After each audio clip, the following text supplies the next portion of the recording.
300 alien students were staring at me, and the most famous professor in the galaxy had just called me a liar in front of all of them. My heart was pounding, my mouth was dry, and all I had done was ask one simple question. Let me back up about 90 seconds. My name is Daniel Carter. I am the first human ever accepted into the Corvin Institute of Xenobiology, the greatest school of alien life sciences in known space. It sits on a soft, low-gravity world called Selith, where everything weighs almost nothing and everyone moves like they are walking underwater. I had been there for 2 months, fighting sleep in every lecture because the planet's day is 19 hours long and my human body refused to accept that.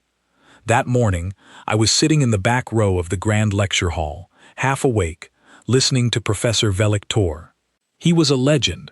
300 years of teaching, 6 long, graceful limbs, a voice like a slow river. Students crossed half the galaxy just to sit in his class. He was teaching his most famous lesson, the one every student waited for. The lesson about the wall that no life in the universe can climb.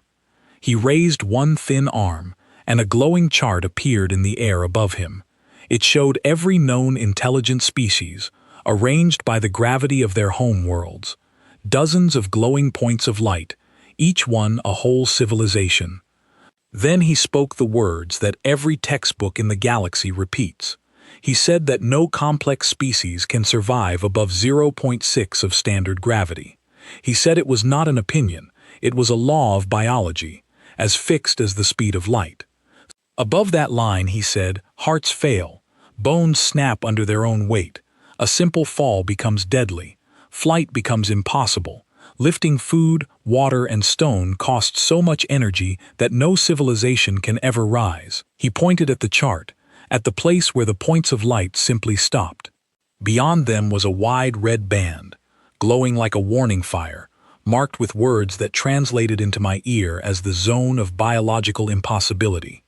The highest point on the whole chart sat at 0.58. A tough, stocky species called the Drell, famous across the galaxy for their strength.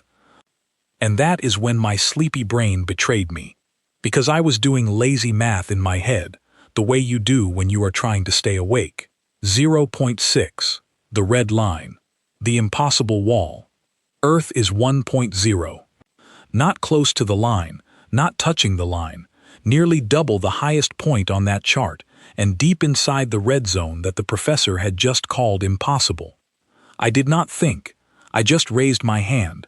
The professor paused. He rarely allowed questions, but a human hand in his classroom was still a novelty, so he nodded at me with the patient look adults give to small children. I asked my question as politely as I could. I said, "Professor, my home world has a gravity of 1.0. That is actually how my species defined the unit, so I am a little confused. If nothing can survive above 0.6, then how am I not flattened right now?" And that brings us back to the silence. 300 students turned around in their seats. Every eye, and some species had many, fixed on me. The hall was so quiet I could hear the soft hum of the lights. Then Professor Velictor laughed. It was not a cruel laugh. It was worse than that. It was the warm, comfortable laugh of a teacher who has heard a silly answer and wants to correct it kindly. He told the class that translation devices sometimes fail in amusing ways. He said the human surely meant 0.1, a gentle garden world, which would explain my soft face and my strange habit of sitting so heavily in my chair. A ripple of polite laughter went through the hall. My face went hot. I said, "With respect, Professor, there is no translation error. Earth's surface gravity is 9.81 meters per second squared, one full standard gravity. I was born in it. I grew up in it. I learned to walk in it." The laughter died. The professor's expression changed very slowly. Corvins have long, narrow faces, and when they are confused, the skin along their jaw tightens like a drum. His jaw was very tight now. He said that what I was describing was not merely unlikely. It was, by every model of biology ever written, impossible. He said that a creature of my size, in the gravity I described, would need a heart like an industrial pump, bones like ship metal, and muscles under constant strain simply to remain standing. He said no such creature could exist. I said, "I am standing in front of you." Someone in the third row made a sound like a tea kettle. I later learned that was how their species gasped. The professor turned to the great console at the center of the stage. His long fingers moved across it. He announced to the class that he would settle this gently, because good science is never afraid to check. He would simply pull up the official survey data of the Sol system, gathered by the first contact fleet, and show everyone the real number. The chart above him dissolved. In its place, a new image bloomed, a small yellow star, 8 worlds circling it. The third one, blue and white and heartbreakingly familiar, grew until it filled the air above the whole lecture hall. Beside it, the survey data unrolled in glowing letters: atmosphere, temperature, ocean coverage. And then, in figures large enough for the back row to read, the line everyone was waiting for: surface gravity, 9.81 meters per second squared, 1.0 standard. Nobody laughed now. The professor stared at the number for a long moment. Then he did what I would soon learn was his answer to everything. He refused to believe it. He said, loudly enough for all to hear, that the survey was clearly flawed, a calibration error, a decimal fault. He said that instruments fail, but the laws of biology do not. Then he turned back to me, and there was something new in his eyes. Not anger, hunger.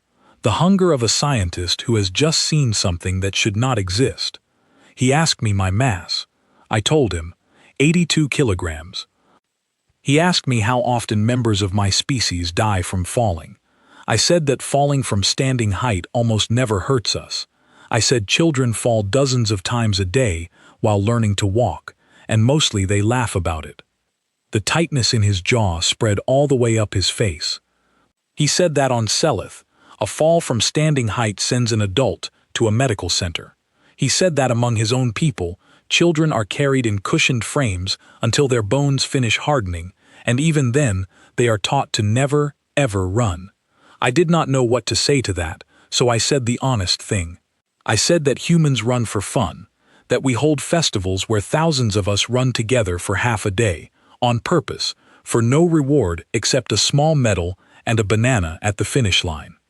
A student near the front made the tea kettle sound again. 2 others joined in. The professor raised one limb for silence. He looked at me the way I once saw a physicist look at a result that broke her equipment, unsure whether to be furious or thrilled. He said, slowly and clearly, so the whole hall could hear, that one of 2 things was true. Either the human student was mistaken, confused, or dishonest, or every model of biology taught in that room, including the theorem that had carried his own name for 200 years, was wrong. He said he intended to find out which. Then he dismissed the class 2 hours early, something that, I was later told, had not happened in living memory. 300 students filed out in dead silence, every single one of them staring at me as they passed, keeping a careful distance, as if standing too close to me might somehow crush them. I stayed in my seat because the professor had pointed one long finger at me and told me to remain. When the hall was empty, he came up the steps to my row. Up close, he was almost 3 meters tall, thin as a winter tree, and he moved with the slow grace of someone who had never once needed to hurry. He stood over me and studied my face for a long time. Then he asked me a question that told me everything about the kind of scientist he was. He did not ask me to admit I was lying. He did not defend his theorem. He asked, in a quiet voice, whether I would consent to a full physiological examination by the Institute's medical division, every scan, every test, every measurement, so that the truth, whatever it was, could be written down properly. I thought about the 200 years of textbooks with his name in them. I thought about the red zone on his chart, and the fact that I had been born in the middle of it. I said yes. He nodded once, turned, and walked down the steps. At the door he stopped, and without looking back, he said one more thing. He said, "Young human, I have spent 3 centuries proving what is impossible. If you are what you claim to be, you are about to make me the most wrong person in the history of science. Please understand that a small part of me hopes you are." The door closed behind him. I sat alone in that enormous empty hall, under the glowing image of my home world, with its terrible, impossible, perfectly ordinary gravity shining above me, and I started to laugh. Quietly at first, then harder, until my eyes watered. Because I finally understood the looks on their faces. They were not looking at a student who had asked a rude question. They were looking at a monster from beyond the red line, who had been sitting politely in the back row for 2 months, borrowing their pens and apologizing every time his footsteps shook the floor. The medical division sent for me the next morning. I had no idea that within a year, that one sleepy question would rewrite every biology textbook in the galaxy, end a 200-year-old law of science, and put me on a burning moon with lives hanging on my back. But that morning, all I knew was that 30 different alien doctors were waiting to scan me, and that not one of their machines was going to believe what it found. The message arrived before sunrise, glowing on the wall of my small student room. I was to report to the Institute's medical division at first light. I was to eat nothing unusual. I was to bring nothing but myself. And at the bottom, in formal script, was a line that made me sit up straight. The examination would be supervised personally by Professor Velik Tor and observed, by special petition, by the heads of 11 other departments. 11 department heads, to watch one student get a checkup. The medical division was a tower of pale glass on the edge of the campus. When the doors opened, I understood at once that this was not going to be a normal day. The entire ground floor had been cleared. In the center of it stood a single examination platform, surrounded by rings of instruments, and around those, standing in a wide and very careful circle, were more aliens than I had ever seen in one room. Doctors in white wraps, professors in formal robes, students pressed against the upper balconies, so many that security officers were gently pushing them back from the railings. Word had spread. Of course it had. Professor Velik Tor stood beside the platform. He greeted me with a small bow and asked, in front of everyone, one final time, whether I consented freely to the examination. I said yes. My voice echoed in that huge glass room, and somewhere on the balcony, 100 recording devices switched on. The first doctor approached me the way you might approach a sleeping bear. Her name was Dr. Morale, a Corvan physician with kind eyes and hands that trembled slightly as she attached the first sensor to my arm. She apologized twice for touching me. I told her humans shake hands as a greeting, and that squeezing each other's hands firmly was considered polite. She wrote that down. I watched her underline it twice.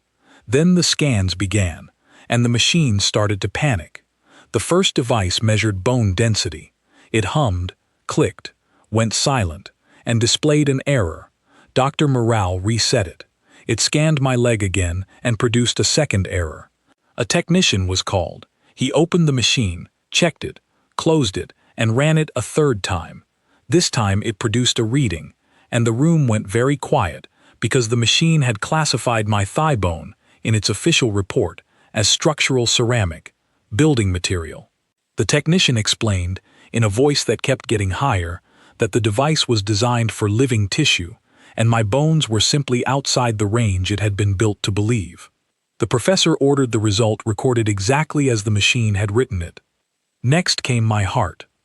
They fixed a listening array to my chest, and a young doctor named Sorn adjusted the sensitivity downward, then downward again, then apologized and turned it down a third time. He explained that my heart was pumping with roughly 4 times the pressure of any heart he had ever measured, and the machine kept flagging it as a mechanical pump, misfiled into the biology database. When I mentioned that my resting heart rate was actually considered quite good for a human, and that it went far higher when we exercised, he asked me to define exercise. I told him that humans deliberately push their bodies to exhaustion in order to grow stronger. He stopped writing. He looked up at me and asked me to repeat that. The whole balcony leaned in. I explained it slowly. Humans strain their muscles on purpose. The muscles tear very slightly, and then heal back stronger than before. Pain today, power tomorrow. We build entire buildings full of heavy objects for this exact purpose, and we pay money to enter them.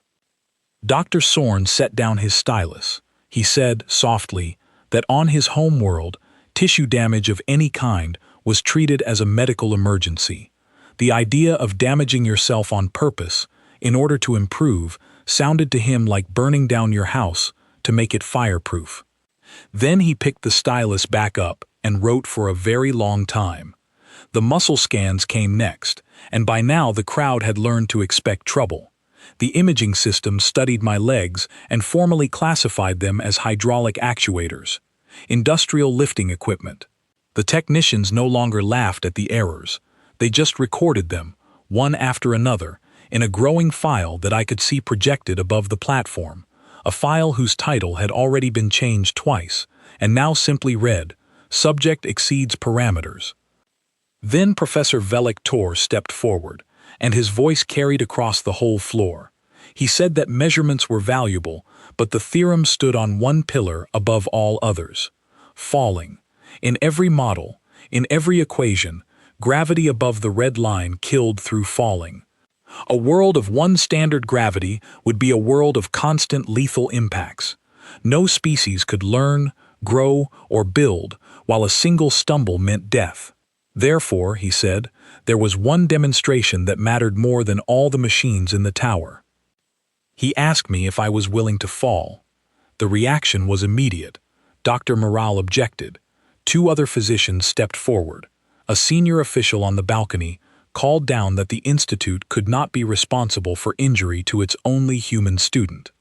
The room buzzed with argument, and through all of it, the professor simply watched me and waited. I raised my hand, and the noise stopped. I asked them to bring me a standard step, the kind used at the entrance of every building on Selith. They brought it. I placed it in the middle of the platform, in front of 11 department heads, 30 doctors, and several hundred students holding their breath. Then I walked forward, hooked my foot on the edge of the step, and let myself trip. Someone screamed. I genuinely heard a scream, high and sharp, from the balcony as my body pitched forward. The floor came up the way it has come up 1,000 times in my life, and my hands did what human hands have done since before we had language. My right palm hit the ground, my arm bent to eat the impact, my knee touched down, and I rolled smoothly back up onto my feet.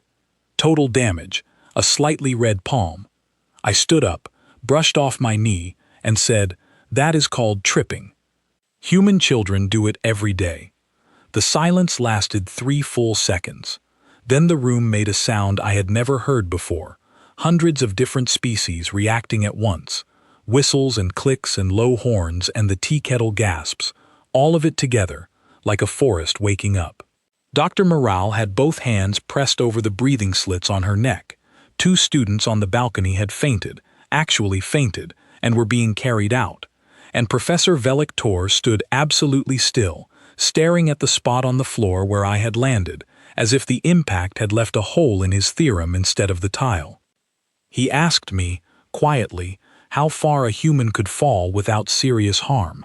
I said it depended on the human and the landing, but that trained people regularly handled falls of 2 or 3 meters.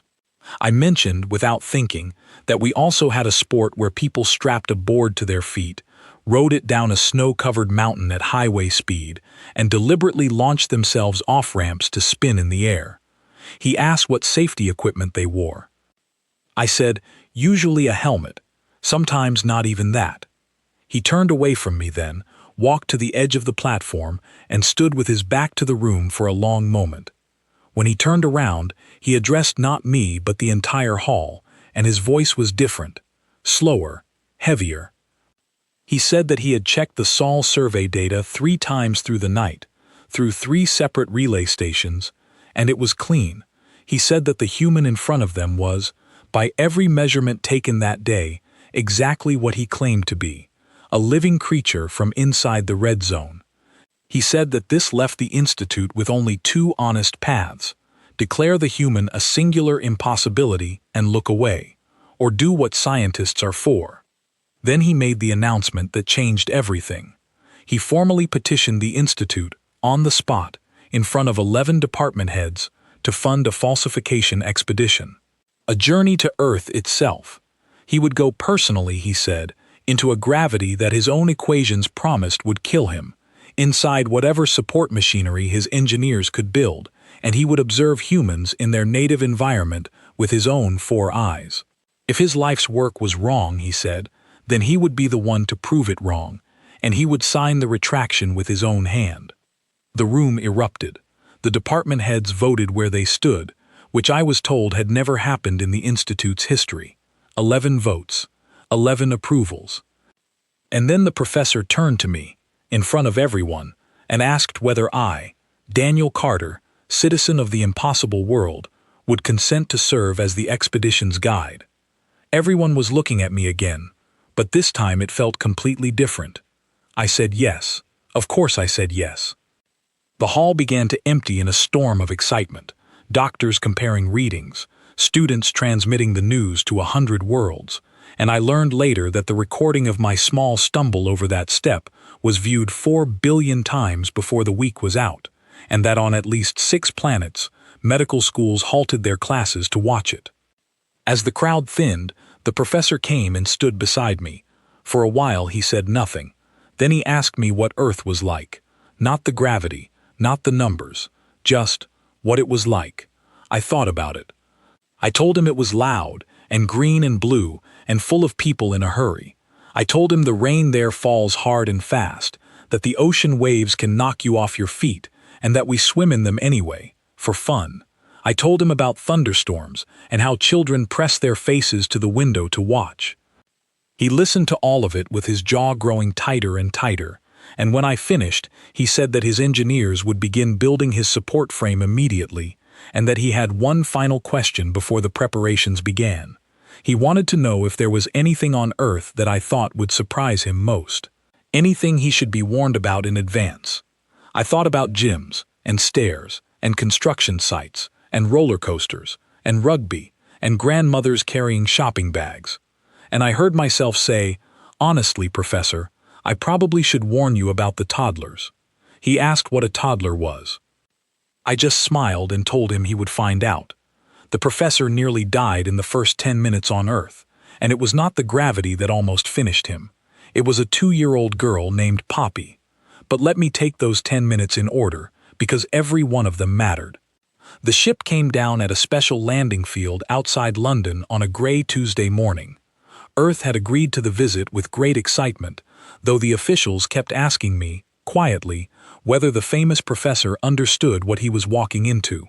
I kept telling them that no, he absolutely did not, and that this was the entire point of the trip. Velik Tor could not survive Earth unassisted. His own equations, the ones I had accidentally broken, were perfectly correct for his species. In one full gravity, his heart would strain, his long bones would ache and then fracture, and a single fall would end him. So his engineers had built him a support frame, a beautiful machine of silver rods and soft joints that wrapped around his body and carried most of his weight for him. Inside it, he could stand, walk slowly, and observe. His vital signs glowed on a small panel on his chest, and a doctor from the Institute watched those numbers every second from the ship. The ramp lowered. The professor took his first step onto human soil, and I watched his 4 eyes go wide as the frame hummed and took the load. He stood there for a long moment, feeling the true weight of my world pressing down on the machine, and he said, almost to himself, that the numbers had been one thing, but the feeling was another. He said it felt like the planet itself was holding him in its fist. Then we walked into the arrivals hall of the landing field, and the fist opened, and Earth introduced itself. The hall was crowded, ordinary crowded. Travelers hurrying between gates, workers pushing carts, families waving signs. To me it was background noise.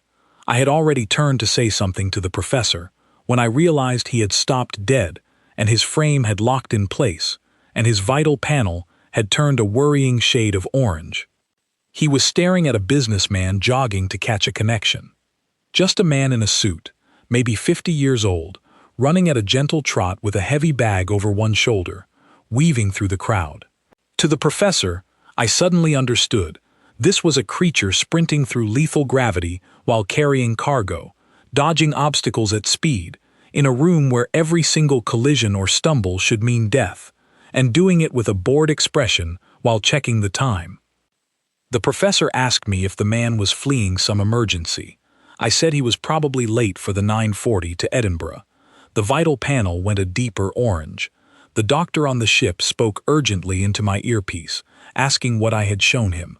I said, honestly, nothing yet. We were still in the lobby, and that was when Poppy arrived.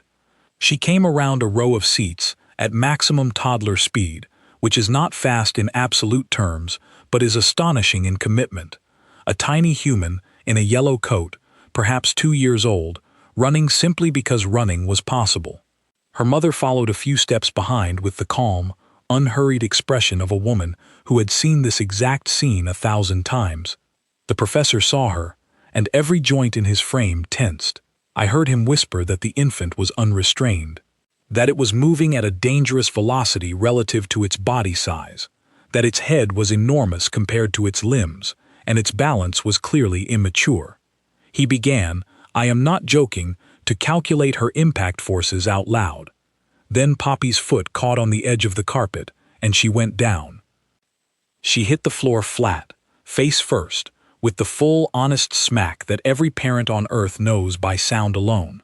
The professor made a noise I had never heard from him, a sharp, high tone, and his frame actually lurched forward as if to help, and his vital panel jumped straight past orange.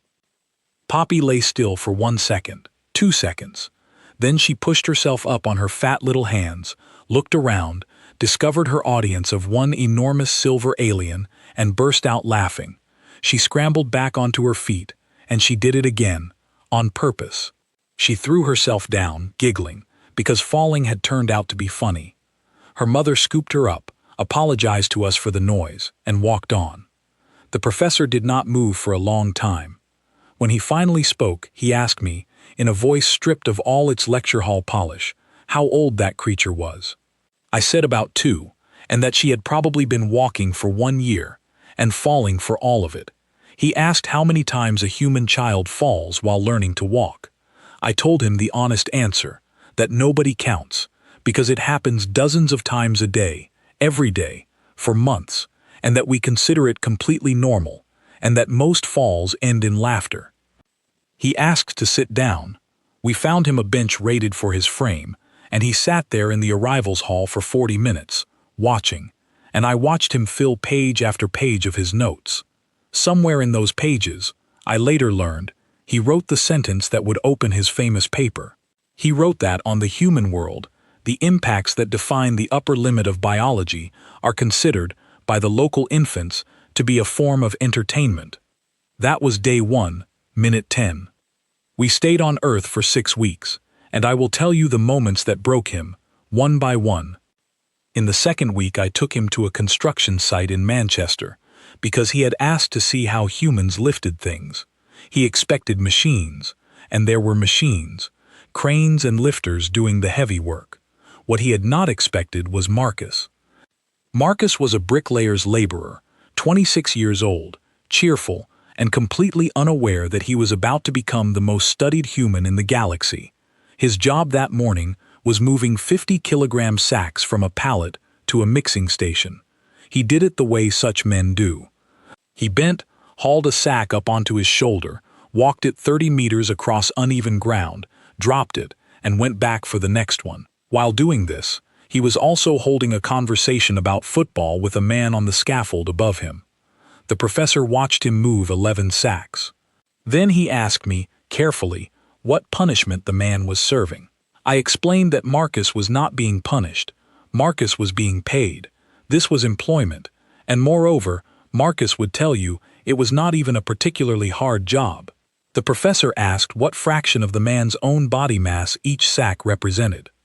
I said roughly 2/3. He asked how long the man would continue. I said until lunch, and then again until evening, and then he would go home, and quite possibly stop at a gym on the way. That was the day the professor learned what a gym was, and I will admit, I had been saving it. We stood inside a gym in South Manchester at 6 in the evening, the busiest hour, and I let him simply look. Rows of humans, each one voluntarily pinned under metal bars, loaded with iron discs, pushing the weight up, letting it back down, and pushing it up again. Humans strapping extra weight to their bodies before climbing endless mechanical stairs. Humans hanging from bars by their fingers, pulling their entire mass upward again and again, faces tight with effort, by their own free choice, after a full day of work, for money they paid rather than received. The professor stood in the doorway and his frame trembled slightly, and not from the gravity. He said, "Daniel, I have taught for 3 centuries that gravity is the cage, the wall that no species can climb. And your species has built temples where you add more of it, on purpose, to grow." A man walked past us carrying 2 large water jugs and nodded politely, and said, "Evening, gents." The professor watched him go, and wrote for 10 straight minutes. But the moment that truly changed him, the one he spoke about for the rest of his life, came in the 4th week, in a lecture room at a university in Nairobi, where a human professor of ancient history explained to him, with maps and charts, how our ancestors used to hunt before we had tools worth mentioning. She told him about persistence hunting, about how early humans, slower than every animal they hunted, weaker than most of them, simply followed, hour after hour, under the equatorial sun, in full gravity, at a steady jog. The antelope sprints away and must stop to cool down. The humans arrive, still jogging. It sprints again, stops again, and the humans arrive again, breathing steadily, sweating, cooling as they move, a thing almost no other animal on Earth can do. And after enough hours, the fastest runner on the plains simply lies down, its body finished, defeated not by claws or speed, but by a creature that refused to stop. She said one sentence that I watched land on the professor like a physical weight. She said, "We were never the strongest or the fastest. We were the ones who kept coming." His frame's stress monitors actually triggered an alert, and the doctor on the ship demanded to know what danger he was in. He touched the panel and said, calmly, "No danger." He said, "I have just understood the species I am standing among, and my heart is behaving accordingly." That evening he did not write in his notes. We sat on a rooftop as the sun went down, his frame folded into its resting position, and for once he asked me nothing about muscles or bones or impact forces. He asked me what humans were afraid of. If not falling, if not weight, if not the daily violence of our own planet, then what? I thought about it properly, because he deserved a real answer. I said, "Being alone, mostly." I told him that humans are built to carry heavy things, but the heaviest things we carry do not weigh anything. He looked at me for a long moment with all 4 eyes, and he said that was the first fact about my species that his equations had predicted correctly, because it was true of his people as well.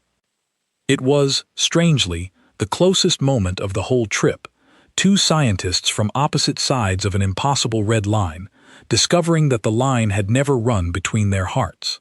We had 2 weeks left. He had a list. He wanted to see a marathon, a rugby match, and a grandmother, a specific request, because he had heard me mention that human grandmothers carry shopping up staircases, and he had written the claim down as requiring verification. He never got to verify it. Because on the 40th night, at 3 in the morning, my communicator lit up with a priority signal from the Institute, and the professor's ship lit up at the same moment, and every device we had began speaking over each other with the same emergency broadcast.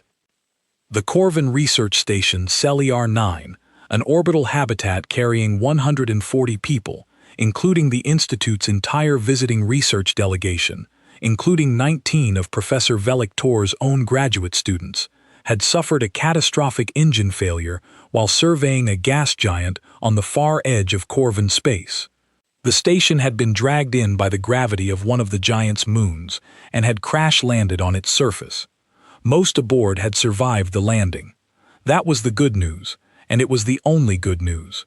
The moon was geologically active, racked with quakes, and the crash site sat in a valley that was slowly filling with volcanic gas from below. Rescue ships were already in orbit above it. They could not go down, because the moon's surface gravity was 0.9 standard, 90% of Earth, half again beyond the red line. Any Corvan rescuer who set foot on that surface would be crushed into helplessness inside minutes, frame or no frame, because the frames were built for standing and observing, not for climbing through wreckage and carrying survivors. Every species in the rescue fleet was in the same trap. They could reach orbit. They could look down. They could talk to the survivors on the radio, hear them coughing as the gas rose, and do absolutely nothing, held back not by distance or fire but by weight itself. The oldest wall in the galaxy, standing between 140 people and the ships hanging right above their heads. The professor's 4 eyes were fixed on the data as it scrolled. His students were down there. I watched 300 years of composure crack down the middle, and he whispered that there was nothing in known space that could walk on that moon. I looked at the number on the screen. 0.9. I remember exactly what went through my mind. It was not courage, and I want to be honest about that. It was arithmetic. 0.9 was less than home, less than the gravity I had learned to walk in, fallen in, run in, grown up in. That deadly, impossible, uncrossable number was, to me, a slightly lighter version of an ordinary Tuesday. I set down my coffee. I said, "Professor, 0.9, that is less than my home." He turned and stared at me, and I watched the meaning arrive in his eyes. I said, "Get me a ship." 14 hours later, I was falling out of the sky toward a burning moon, strapped into a Corvan landing pod that had never been designed for a human body, listening to 140 people cough over the radio, and I was not alone. That part matters, so let me explain how it happened. When my message went out from Earth, when the words "a human is willing to go down" reached the rescue fleet, something happened that nobody had planned. The request was passed to Earth's authorities because one volunteer was good, but one volunteer was also a single point of failure. Earth asked for more. And this is the part that the galaxy still talks about, because Earth did not send soldiers or champions or specially engineered heroes. Earth asked ordinary people, and ordinary people answered.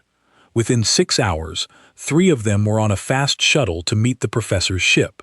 Grace Turner, 41 years old, a medic who had spent 15 years working offshore oil platforms in the North Sea, a woman who had carried injured men down swaying metal stairs in storms that could lift a truck. Oliver Bennett, 33, a mountain rescue climber from the Lake District who had pulled strangers off cliff faces in the dark and considered it a decent weekend.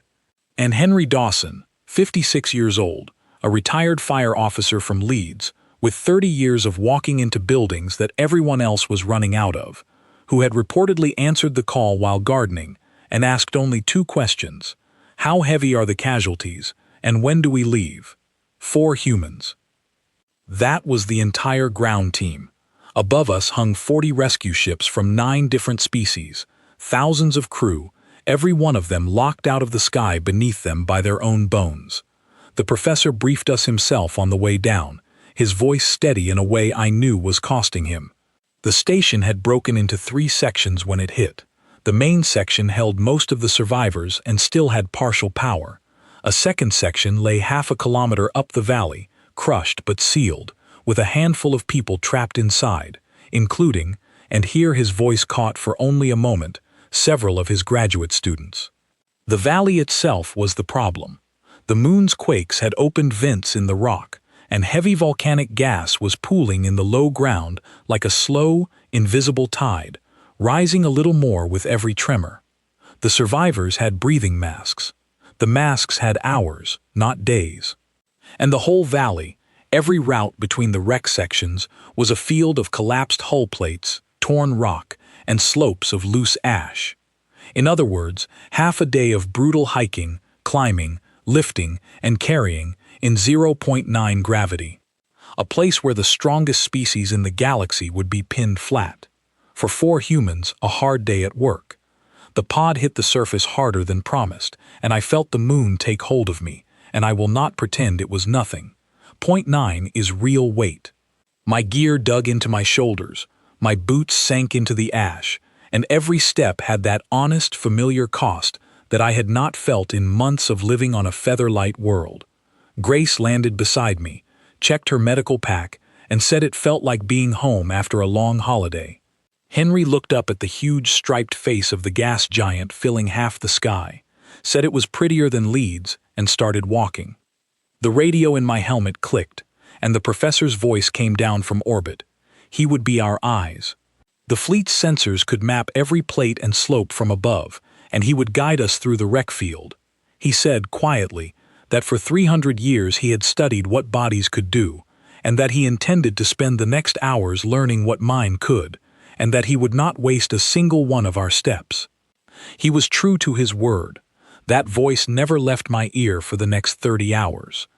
The first stretch was the walk, 12 kilometers up the valley floor to the main wreck, through drifting ash and broken ground, wearing packs of medical gear and spare masks. We did it at a pace that made the fleet's biologists argue out loud on an open channel, because we did the human thing, the old thing, the persistence thing. We settled into a steady rhythm, and we simply did not stop. Not on the slopes, not on the rubble. One foot, then the other, breathing hard and cooling as we moved.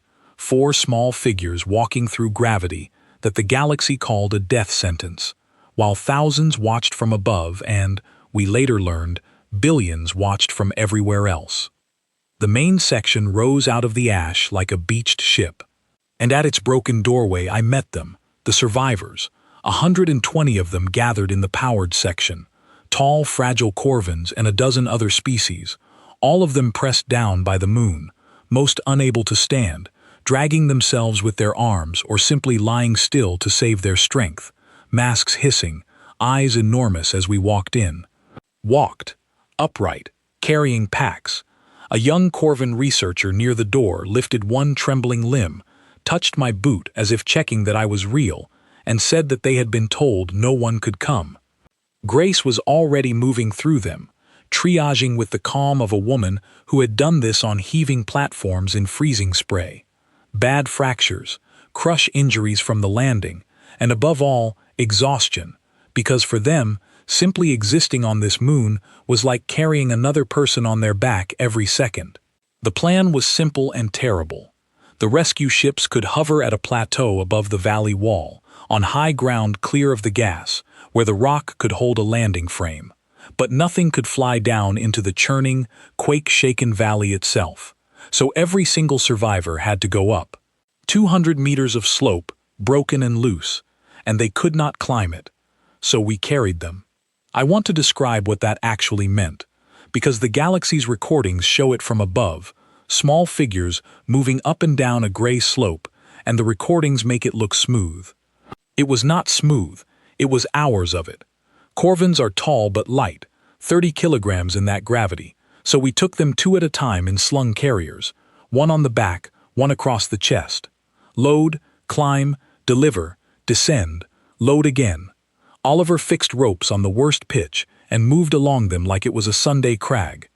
Henry, 20 years older than me, matched me trip for trip and told stories the whole way to keep the survivors calm, and I watched terrified researchers from 5 worlds cling to this gray-haired man from Leeds like children while he told them about his allotment garden. The moon did not make it easy. Twice the ground shook hard enough to drop us to our knees mid-slope, and we crouched over the people we carried and rode it out and got back up. Getting back up, that was the thing, in the end, that no other species there could do. Not the strength, the getting back up, over and over, as a habit so old we do not even notice it. Somewhere around the 15th hour, with the main section nearly cleared, the professor's voice changed, and I knew before he said it. The second wreck section, the one up the valley with his students inside, had shifted in the last quake. Its lower compartments were taking in gas. 9 people were alive in there. The structure was failing, and the gas tide in the valley between us and them had risen over the direct route. The professor mapped me a high line along the valley wall, and he said, "And I will remember this until I die, Daniel. I am asking you to hurry across ground where I would tell any other living being to crawl." Oliver and I ran it together. Loose rock, hull debris, in 9/10 of Earth's pull, packs bouncing, the professor calling turns into our ears like a navigator. Left of the blue plate, the ash is deep beyond the ridge, 3 meters of drop after the antenna mast, and we jumped it, both of us, a 3-meter drop taken at a run, knees bent, rolling through, back on our feet, and I heard, faintly, over the open channel, an entire fleet of watching aliens make the tea kettle sound at once. The section was lying on its side, groaning with every tremor. We went in through a torn seam. Inside was a maze turned 90 degrees. Corridors become shafts. Doors in the floor. Emergency light the color of a bruise. The 9 survivors were in a sealed lab space, and between us and them was a collapsed bulkhead that Oliver and I pried, wedged, and finally lifted between us. A slab of hull that no one on that moon but a human could have moved, and I felt every gram of it, my back and legs burning, Oliver counting us through the lift through his teeth. 8 of the 9 could be carried out through the seam. The 9th was the problem. She was a young Corvin graduate student named Ithri, and she was trapped in the lowest compartment, and the gas had found it. Her mask was working. Her exit was not. The only way out of that compartment was upward through a hatch, and then, because the wreck lay on its side, out through a gap that ended in open air, 3 meters above the rock. For me, a jump and a landing. For her, plainly impossible, and she knew it. When I reached her, she was calm in the way people are when they have already done the math. She told me she was the professor's student. She asked me to record a message for her family. I told her to hold the message because she was going to deliver it herself, and I picked her up. I climbed the tilted compartment with her held against my chest, her long limbs folded in, her mask fogging with quick breaths. At the gap I stopped, and below was the drop, and I felt her whole body go rigid, because for her kind, that height was simply death. It had always been death, for every generation back to the beginning of her species. I told her the truth. I said, where I come from, this is called jumping down. Children do it off garden walls. I have done it 10,000 times. Your body cannot do this, but mine can, and you are coming with me. And I stepped out into the air. We dropped. I landed the way Earth taught me before I could speak, knees soft, one hand down, folding around her, taking all of it through my own bones, the bones an alien machine had once called structural ceramic, and then I stood up, with her alive in my arms, and started walking. In orbit, we later learned, Professor Velik Tor had been narrating every step of the rescue into the official record, hour after hour, in the precise voice of a scientist. At the moment my boots hit the rock with Ithri against my chest, the record simply goes silent. For 50 seconds, the greatest lecturer in the galaxy could not speak. The last hours blurred. Grace rotated Oliver and Henry up to the ships when their bodies finally sounded the alarm, because even ordinary human limits are real, and 30 hours of load carrying finds them. I stayed for the final trips. The professor's voice asked me, near the end, whether even my species did not have to stop.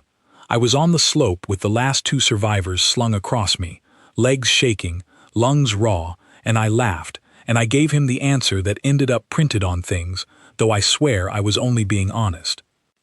I said, Professor, my species jogs for fun. I will rest when they are out. The last survivor crossed into the last ship at hour 31, all 140, not one lost. And I want this part in the record too, because the stories afterward made me into something I am not. When that ramp sealed behind me, I did not stand tall for the cameras. My legs went, right there in the airlock, and I sat down hard on the deck and could not get up for some time, and Grace put a foil blanket around me and told me I looked like a man who had finished a marathon by falling through the tape. I was not a superhero on that moon. I was a tired, aching, stubborn creature from a heavy world, running on training and fumes, doing an extraordinary thing made of completely ordinary human parts. That is the whole secret, and it is the part the galaxy took longest to understand. They understood it eventually. Because the first face I saw when they cut my suit seals was Velik Tor, who had come down to the hangar deck against his doctor's protest, standing in his frame, and in front of the crews of 9 species, the oldest professor of the impossible bowed to me the way Corvins bow only to their own great teachers. He said, "I have one question, Daniel." I said, "Of course." He did. He asked, "How am I not flattened?" Those words exactly. My own question handed back to me. And with the last strength in my body, I grinned at him and said, "Professor, welcome to the red zone. We live here." 1 year later, I could not pay for a drink anywhere on Selith. And I mean that literally, because the last time I tried, the cafe owner tore up the bill, pressed both hands to her chest, and told me her cousin had been on Cellier 9. But the year between the moon and that cafe was not a victory parade. It was stranger than that, and harder, and in the end, better. So let me tell it properly. The first thing that happened after the rescue was that the galaxy lost its mind. The recordings went everywhere. 4 small figures walking through the death zone. The jump with Ithri. Henry telling garden stories to trembling scientists on a burning moon. Billions of beings on hundreds of worlds watched a species from inside the red line do the impossible as a long day's work, and the reaction split, in a way I did not expect, into 2 feelings at once. The first feeling was gratitude, and it arrived in waves. Messages from the families of survivors, thousands of them, translated from languages I had never heard of. A Corvin mother sent me a recording of Ithri's homecoming, her daughter walking through her own front door on a gentle world, delivering her message in person after all. I watched it 11 times, and I am not ashamed of that. The second feeling was fear, and I understood it, even though it stung, because think about what the galaxy had just learned. There was a species beyond the wall, a species for whom their ceilings were floors, whose children bounced off the ground laughing, whose elderly carried loads that would pin their champions. Some voices on some worlds asked, openly, what happens when the creatures from the red zone want something? It was an honest question, and honest questions deserve better than outrage. It got better. It got Velik Tor. The professor came home from that moon a changed being, and he did the thing that made everything that followed possible. He did not hide from being wrong. He walked straight at it. He spent 8 months writing, with his own students, the ones we carried off that moon, working beside him, and Ithri leading the analysis. And at the end of it he published the paper that became, within a year, the most cited work in the 300-year history of the Institute. Its title was simple, and it shook every library in known space. On the gravitational ceiling theorem, a retraction and apology. I learned about my part in it the way you learn most important things, by surprise. He called me to his office, slid the final draft across the desk, and pointed one long finger at the top of the first page. There were 2 names on it, his own and mine. D. Carter, ensign, who asked the correct question. I told him I had not written a word of it, and that I had asked that question half asleep. He said that this changed nothing. He said that science moves forward on 2 legs, and one of them is the courage to answer, but the other, the older one, the one everyone forgets, is the courage to ask. He said that 300 students had sat in that hall knowing Earth's gravity, because it was right there in the survey data, available to anyone, and not one of them had raised a hand, because the theorem was old and famous and mine, and no one questions a wall that has stood for 2 centuries. He said, "You were not the only one who knew the number, Daniel. You were the only one who trusted it more than you trusted me. That is the whole of science, and most beings never manage it once." Then he told me the paper's conclusion, the real one, underneath all the measurements, and it was not about humans at all. The theorem had failed, he wrote, because it had quietly assumed that hardship only limits, that every difficulty is a wall, and every wall a boundary, and that life stops where conditions grow harsh. But Earth had shown the opposite. Hardship, endured across deep time, does not only limit. It trains, it shapes, it hands out bills for millions of years and then, one day, pays everything back with interest. Humans were not an exception to the laws of biology. They were the proof of a deeper law that the galaxy, cradled on its gentle worlds, had never been forced to discover. The red zone was never a wall, he wrote. It was a school, and its graduates had finally enrolled elsewhere. The paper landed, and the fear I mentioned began to dissolve, because Velik Tor gave the galaxy a different way to see us, not as monsters from beyond the wall. As the neighbors who happened to grow up on the hardest street, and who, given the first real chance, had spent that strength carrying strangers up a slope, 2 at a time, for 31 hours. The changes came quickly after that, and some of them still make me smile. Earth signed accords that spring, and the first exchange in the new program was not soldiers and not diplomats, it was rescue workers. Grace went back into space within months, leading a joint program that trained mixed crews and built equipment around what human bodies could bring to a disaster. There is now a standing service, crews of ordinary humans, firefighters, medics, climbers, riggers, stationed among the rescue fleets of 9 species, waiting for the calls that no one else can answer. They named the service after the moon we walked on. Henry came out of retirement to help design the training, grumbled about the paperwork constantly, and privately kept a wall of letters from every person his teams brought home. Oliver taught aliens to climb, or at least to be safely carried by people who could, and became, to his endless embarrassment, the most famous mountaineer in the history of several worlds. And on Selith, in the medical tower where machines had once refused to believe my legs, they founded a new department, Comparative Extreme Biology. Its first head of research was Dr. Ithri, the student I jumped with, who told me at the founding ceremony that she had decided the moment we hit the ground together that she would spend her life studying how, and that she has never once been bored since. As for me, I went back to class. That surprises people, but where else would I go? I was still a student, and I still had a degree to finish, and honestly, after the year I had lived, sitting in a lecture hall taking notes felt like a luxury. Though nothing about it was the same, the seat beside me was always the last to fill, but no longer out of fear. First-year students found excuses to walk past my row. Once, a tiny nervous being from a water world asked to touch my hand, very gently pressed one webbed finger against my palm, whispered, so heavy, in a tone of pure wonder, and hurried away glowing. And the questions changed. That was the thing I noticed most. In seminars, in corridors, everywhere. Students had started raising their hands, questioning charts, poking at old famous laws to see if they wobbled.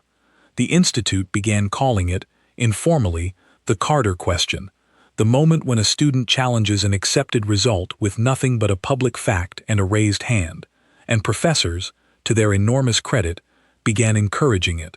The professor told me the number of published challenges to established theorems had tripled in a single year, and that perhaps 1 in 10 would stand, and that this was the best news of his career. Which brings me to the last day I want to tell you about. 1 year, almost to the hour, after my sleepy question, Professor Velik Tor announced that he would deliver his famous lecture again, The Limits of Biology, taught fresh, in the same grand hall. Requests to attend came from 40 worlds. The Institute broadcast it live. I got there early and sat in my old seat in the back row. The hall filled. 300 students, plus every balcony packed, plus, standing quietly along the side wall, Grace and Oliver and Henry, who had crossed half the galaxy without telling me, and beside them, in the gentle gravity that let her stand tall and easy, Dr. Ithri. The professor entered to a silence you could feel on your skin. He raised one thin arm, and the great chart bloomed in the air, every known species arranged by the weight of their home. The same chart, the same glowing points of light, except the red band was gone. Where the zone of biological impossibility had burned for 200 years, there was now clean open space, and far out in it, past the last crowded points, sat a single new point of light at 1.0, alone, like the first star out after sunset. Beneath it was a small annotation, and the professor magnified it so the whole hall could read, and the annotation was not a species name and not a world name. It was a student identification number. Mine.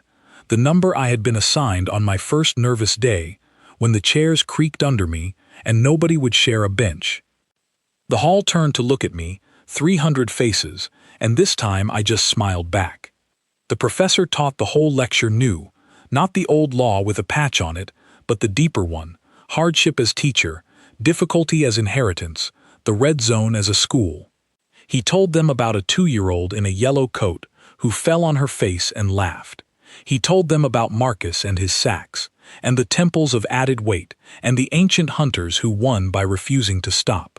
He told them about a slope on a burning moon, and he read out, from the official record, his own 50 seconds of silence, and explained exactly what he had been feeling, because, he said, a scientist reports all the data, even the data in his own chest. And then he came to the end, and he looked up at the back row. He said, 1 year ago, in this hall, I told my students that no species survives one standard gravity, and a human in the back row, half asleep, asked me then how he was not flattened. He said, I have spent 3 centuries teaching what is impossible, and I intend to spend whatever I have left teaching the correction. Science does not tell us what is impossible. It tells us what we have not yet met. Last year I met it. It was napping in my back row, and when the moment came, it carried my students out of the dark on its back. He bowed to the back row, to me, in front of 40 worlds, and 300 students of 30 species stood up, and the sound they made together, whistles and horns and clicks, and one lone pair of human hands somewhere that turned into 4 pairs, is a sound I will hear for the rest of my life.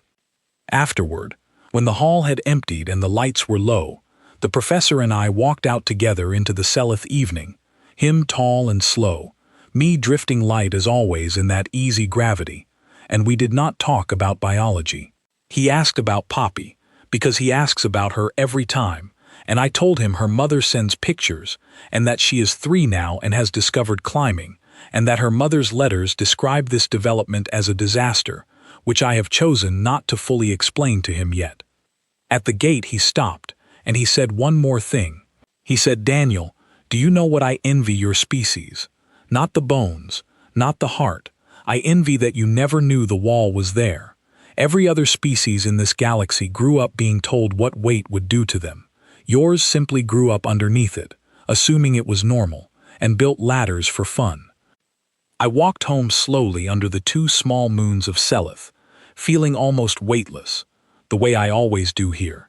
And I thought about how to end this story, since people keep asking me to tell it.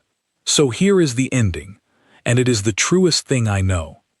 We were never the strongest creatures on our own world, and we are not the special ones in this galaxy. We are the ones who grew up heavy. Nobody told us the weight was supposed to be a problem, so we carried it, every generation, every day, until carrying became what we are. The professor said no species survives one standard gravity, and in a way, he was almost right. We did not survive it. We were raised by it, and when we finally met our neighbors, we found their ceiling lying at the level of our floor, and we did the only thing our whole history had ever trained us to do. We reached down, and we lifted.